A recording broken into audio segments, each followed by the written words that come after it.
Last month எதிர்பாராம தமிழ்நாட்டுக்கு நாங்க வந்துட்டு வர மாதிரி இருந்துச்சு. எதுக்கு அப்படின்னு பார்த்தீங்கன்னா, என்னோட நாத்தனார் பையனுக்கு நிச்சயம் அதுக்காக வர வேண்டி இருந்துச்சு. போன வருஷம் மே மாசம் லீவ் முடிஞ்சு கிளம்புறப்போ, ஷிவானி குட்டி அவங்க அத்தைட்ட "பை பை அடுத்த மே லீவ்ல பார்க்கலாங்க அத்தை" அப்படின்னு சொல்லிட்டு வந்தா. நாங்க வருஷம் வருஷம் மே மாசம் மட்டும் தான் ஊருக்கு போவோம்.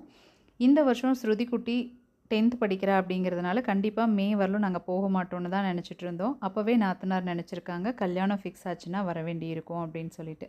அதே மாதிரி கல்யாணம் ஃபிக்ஸ் ஆயிருச்சு. நாங்க போயிட்டு வந்தோம். நாங்க வந்தோனே சண்டே மார்னிங் கொண்டு போய் பொண்ணுக்கு புடவை குடுத்துட்டு வந்தோம். கோயில்ல நிச்சயங்கிறதுனால முந்தின நாளே புடவை நிச்சய புடவைய குடுத்துட்டோம். வீட்ல இருந்தே அவங்க கட்டிட்டு வந்துட்டாங்க. வந்துட்டு மெஹந்தி எல்லாம் போட்டுட்டு, அடுத்த நாள் ஃபங்ஷனுக்கும் போயிட்டு வந்தாச்சு. போயிட்டு வந்துட்டு எங்களுக்கு ஒரு வருமானமும் பெருசா இருந்துச்சு. ஏன்னா சொந்த தம்பி இல்லையா? அதனால துணி எடுக்கிறதுக்கெல்லாம் பைசா குடுத்துருந்தாங்க. நாங்க கோயம்புத்தூர் போய் ஸ்ரீதேவி, ஆர்எம்கேவி, பிவிஆர்ல பார்த்தோம். எனக்கு எதுவும் செட் ஆகல. குழந்தைங்களுக்கு மட்டும் எடுத்தோம்.